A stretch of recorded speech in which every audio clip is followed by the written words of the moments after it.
From the DMI News Centre, this is Emirates News with Eunice Saif. Hello and welcome to Emirates News. We are broadcasting from Dubai and these are your headlines tonight. The Vice President is briefed on the latest Ministry of Education preparations for the new academic year. All staff members in Dubai's private schools have to undergo COVID-19 tests before returning to work.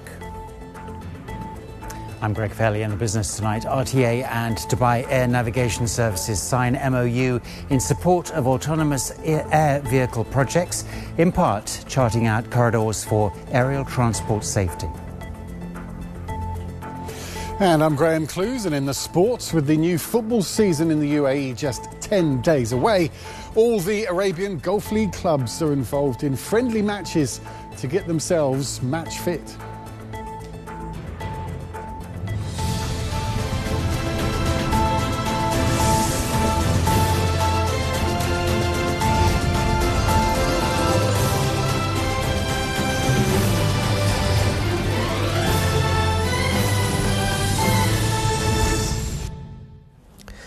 His Highness Sheikh Mohammed bin Rashid Al Maktoum, UAE Vice President, Prime Minister and the ruler of Dubai, today met with the Ministry of Education officials to discuss the latest preparations for the next academic year. During the meeting, Sheikh Mohammed was briefed about the UAE education sector's readiness to welcome students across the country in accordance with the best safety standards. Most schools across the nation will reopen from next Sunday with a series of preventative measures in place to protect staff and students against COVID-19.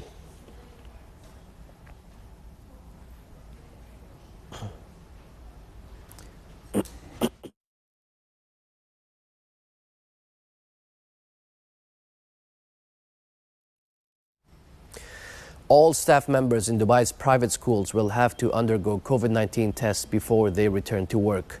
However, staff who've carried out a COVID-19 test in Dubai recently and have a copy of the results will not be required to retake the tests. The education regulatory body also highlighted that the coronavirus PCR testing is not compulsory for students.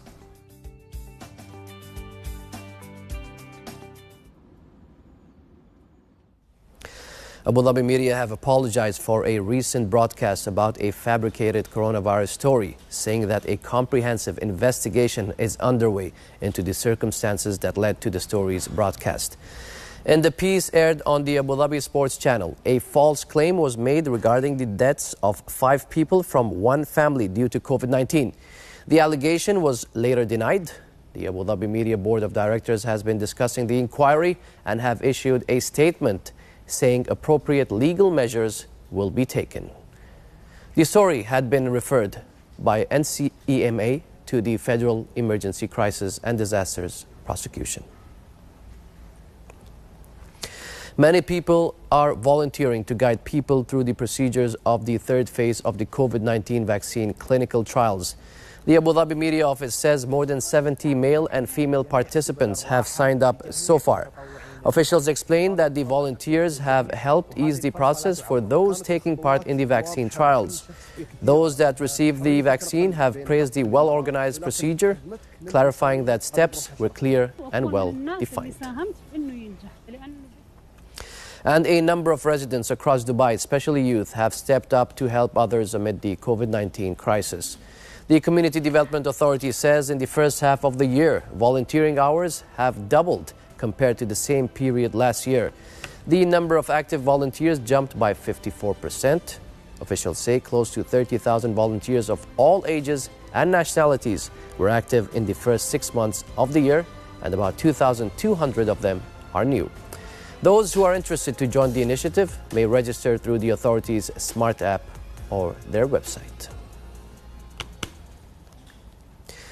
The coronavirus outbreak has undoubtedly left a lasting impression on everyone across the globe. And as the pandemic carries on, this has directly affected the behaviors of UAE residents as well as local businesses. Amal Jabri reports. COVID-19 has dramatically altered the world in immeasurable ways and may continue to do so even after the discovery of a successful vaccine. However, other things can be measured. Management consulting firm Kearney Middle East has shared their insights into the vast changes seen in community, family, and sustainability behaviors. Their latest figures stem from a survey of more than 1,000 UAE residents conducted by YouGov. The report reveals that over 60% of them have experienced a significant or complete change in their lives during the pandemic. More than 30% of respondents have supported local businesses by buying more locally sourced and produced foods and products since the outbreak. During the stay-at-home measures, more than half of respondents carried out more household chores. 53% of respondents noted that they spent more quality time with their family and loved ones. When it comes to sustainability, over 40% of respondents reduced their food wastage at home. When looking at vehicle usage, close to 30% of respondents cut down on using their personal cars over the last few months.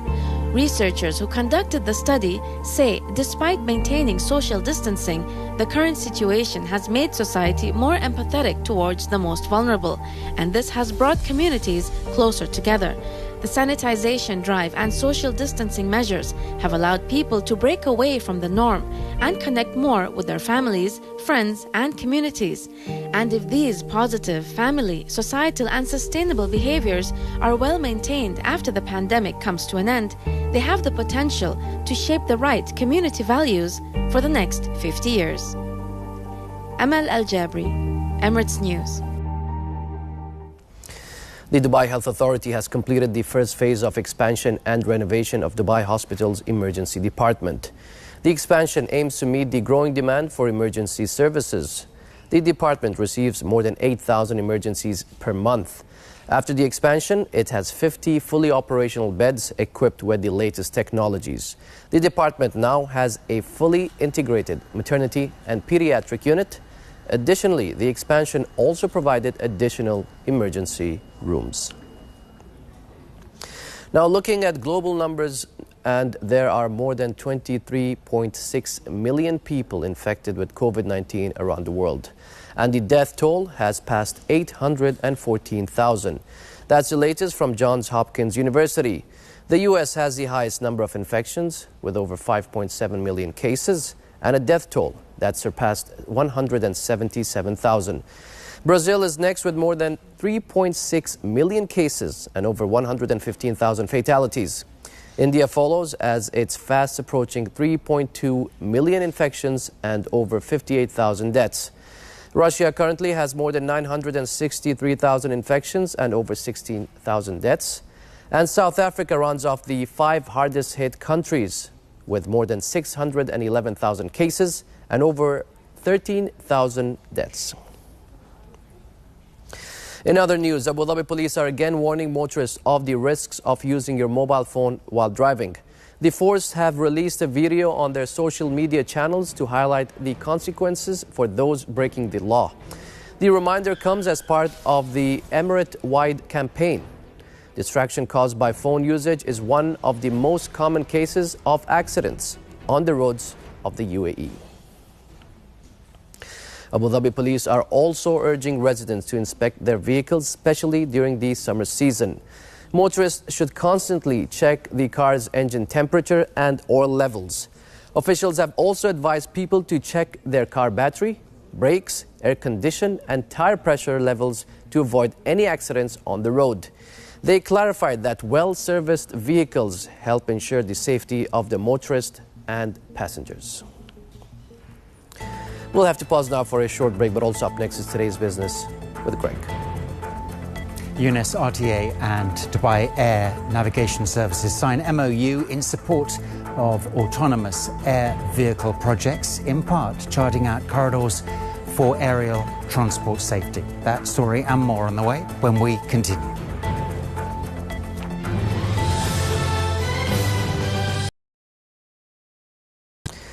Welcome back to Emirates News. Our top story tonight. The Vice President today met with the Ministry of Education officials to discuss the latest preparations for the next academic year.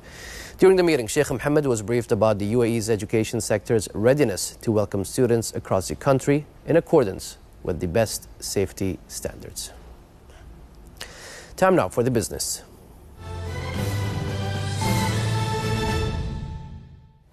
The Roads and Transport Authority and Dubai Air Navigation Services are together set to map out safety and security protocols of aerial transport. An agreement calls for charting out air corridors for air vehicles and stepping up the safety and security of aerial transport within the geographical perimeters of Dubai using advanced technology. The signing of the agreement is part of efforts to support the Dubai self-driving transport strategy aimed at transforming 25% of total mobility trips in Dubai into autonomous trips within 10 years. Dubai Expo 2020's resilient response to the global pandemic has enabled progress towards next year's event to continue unabated. That's the message from the first day of the virtual 5th Expo 2020 International Participants Meeting. Organisers are discussing site operations, facilities management and marketing with representatives from the nations taking part in the rescheduled World Fair. Expo 2020 has been delayed by the impact of the COVID-19 pandemic. The event will now run for 6 months from October 2021 until March 2022, coinciding with the 50th anniversary of the founding of the UAE.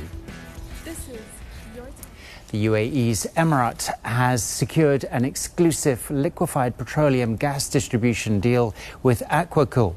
The agreement is to supply gas cylinders directly to households here in Dubai. The deal is the first stage in Emirates' growth strategy in the LPG market. The company is aiming to increase its customer base and provide innovative services and solutions across various industries within the UAE. We believe, with time, the surface will really dictate who is Emirates. As you know, in this, market, there's always really competitions, and we welcome this competition. In fact, we try to complement because this is really one of those, strategic priority when it comes to delivering those, LPG cylinder. Unfortunately, in the UAE recently, is because, this is really one of those high revenue streams. And, people sometimes they ignore, when it comes to the safety of the product and services, where we as an Emirate, part of the government entities, along with also our, national service providers, we take those safety very, very seriously. Jebel Ali Free Zone has posted a total trade growth of 24% in agricultural commodities and an increase of 7% in its customer base year on year in 2019. The Free Zone has a dedicated food and agriculture cluster of 1.57 million square metres with over 550 companies from more than 70 countries. Jafsa says that they have explored ways to further facilitate food trade and distribution while maintaining the continuity of food supply. The sudden surge in the UAE's online shopping sector during the pandemic continues to fuel the demand for Dubai's warehousing market. That's according to a Dubai-based real estate company, Savills, who have released their industrial report for the first half of 2020. The data shows that during this period, the industrial and warehousing market was greatly influenced by global supply chain disruptions, as well as a change in local demand and delivery patterns for goods. Officials say that existing tenants took up additional space to increase their ability to increase inventory, while other companies invested in their warehousing and logistics capability to adapt to the e-commerce industry. What's more, as per the Department of Economic Development, with online shopping gaining fresh momentum in the UAE, 102 new trade licenses were issued to date in April 2020. The United Nations has expressed its concerns for the global tourism industry that has been heavily impacted due to the pandemic. Officials say that data from the World Tourism Organization shows that as many as 100 million direct tourism jobs are at risk. What's more, the sector's massive drop in export revenues due to COVID-19 could reduce global GDP by as much as 2.8%. Tourism around the world has been among the hardest hit of all sectors by the virus.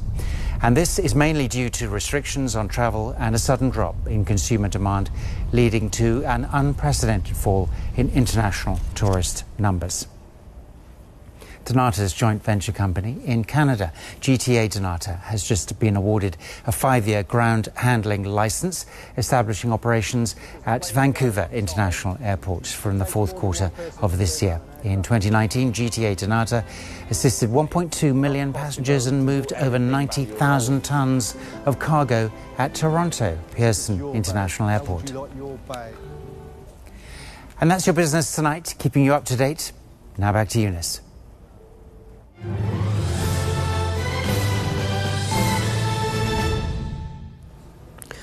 Thanks, Greg. Time now for another break, but also up next is today's sport. And Graham, I understand the Grand Prix in the capital won't be cancelled. It won't be cancelled. Obviously, we all hoped it was still going to go ahead in some capacity. We all thought it was going to go ahead as well. Today, official confirmation, December the 13th, end of the F1 season, stays at Yas Marina. Great. Terrific news. So, coming up in the sport, the Abu Dhabi Grand Prix is officially confirmed for December. And UAE football clubs are getting match fit for the new season that starts in 10 days' time.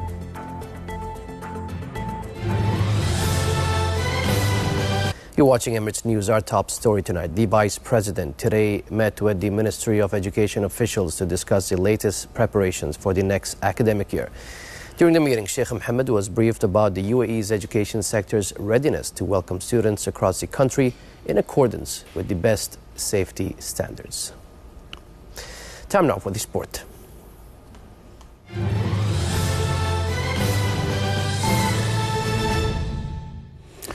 A short time ago, it was confirmed that the Abu Dhabi Formula One Grand Prix will take place on December the 13th and will be the final race of the season.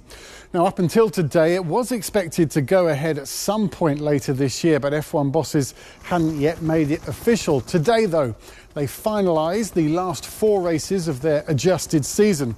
Normally, the season ends in Abu Dhabi in November, but for 2020, there will be a race in Turkey, followed by 2 races in Bahrain, and finally the season will come to a close at the Yas Marina circuit from the 11th to the 13th of December. Organisers are hopeful that some, if not all, spectators will be allowed to attend by then, but as of now, it is officially a spectator-free event. Cricket and all 8 IPL squads are now nearly halfway through their mandatory quarantine across the UAE. The social media departments for all the teams have been busy showing how the players are doing their best to keep fit and agile while they're stuck in their hotel rooms. Others, like the Royal Challengers Bangalore, have also demonstrated that awkward video meetings are not reserved just for the likes of you and me. Cricket superstar like Virat Kohli showed his 32 million social media followers that their team meetings are just as frustrating while they remain online only. The IPL season is due to start in Dubai, Sharjah and Abu Dhabi on September the 19th. Football and the build-up to the new Arabian Gulf League season in the UAE is gathering pace as all the teams are currently involved in mini-friendly tournaments at the moment. Al Ain are involved in an Abu Dhabi-based mini-tournament which is allowing head coaches to try out various formations and lineups and monitor the fitness of individual players. Now, with the UAE national training camp in Serbia coming to an end last week, the top clubs can now include their key Emirati players in the preparations as well. Al Ain beat Al Dhafra in their first friendly fixture 2 days ago and will hope for the same this evening. Now, they are just kicking off at Bani Yas, which is just a short drive from Al Dhafra Stadium, where Al Wada are the visiting side tonight. All 4 clubs agreed to play in this mini round-robin tournament under the supervision of the Abu Dhabi Sports Council. These games are also serving as a trial run on following all the necessary safety protocols that will be in place when the season gets underway in 10 days. Following tonight's games, the teams will play again on Friday evening. Neighbours Bani Yas and Al Dhafra will kick off at 7:30, as will Al Ain away at Al Wada. And other Emirates outside of the capital have also arranged little friendly leagues to get themselves up to speed for the new season. Ajman and Khor Khan took to the pitch yesterday afternoon. And both these clubs' main priority in the early part of the new season will be to get off to a good start so they don't have to battle relegation by the end of the season. And despite plenty of endeavour yesterday, neither side could find the back of the net. It ended goalless. And the game between Kalba and Sharjah, however, yielded 4 goals. It finished 2-2. And Sharjah will officially go into the new campaign as the reigning league champions, as the last season was abandoned in March, so the season before that is now considered the most recent. Football is just one of the dozens of sports still on offer at the ongoing Dubai Sports World 2020. Now, although it feels like it's been running a long time, it's still not even halfway through its summer stint this year. The indoor multi-event facility at the World Trade Center opens its doors on the first day of July and isn't due to stop until the 3rd of October, although there has been the suggestion it may continue longer as other events that would have used the place then have been cancelled or postponed. Young and old can sign up for coaching or matches or just to sample a different sport. Everyone who takes part, though, must follow the safety protocols at all times. And yet more evidence that no one is immune from COVID-19. The fastest man on earth is now self-isolating. World record holder and 8-time Olympic gold medalist Usain Bolt is self-isolating after he was tested for coronavirus. Although he had no symptoms, he completed the test 2 days ago, and today the Jamaican health minister confirmed that Bolt has tested positive. The 34-year-old retired sprinter won gold in the 100 and 200 metres at the last 3 Olympics, and he posted a video on his official Instagram and Twitter accounts to explain the situation. Having no symptom. We wish him well. OK, that's your sport for tonight. Back to Eunice.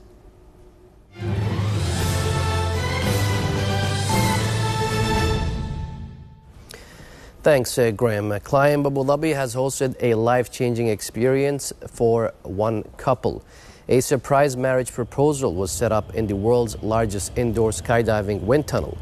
The special moment took place when the groom popped the question to his bride-to-be using a handwritten signboard that she read while flying. Looks like she had no choice but to say yes. Congratulations to the happy couple.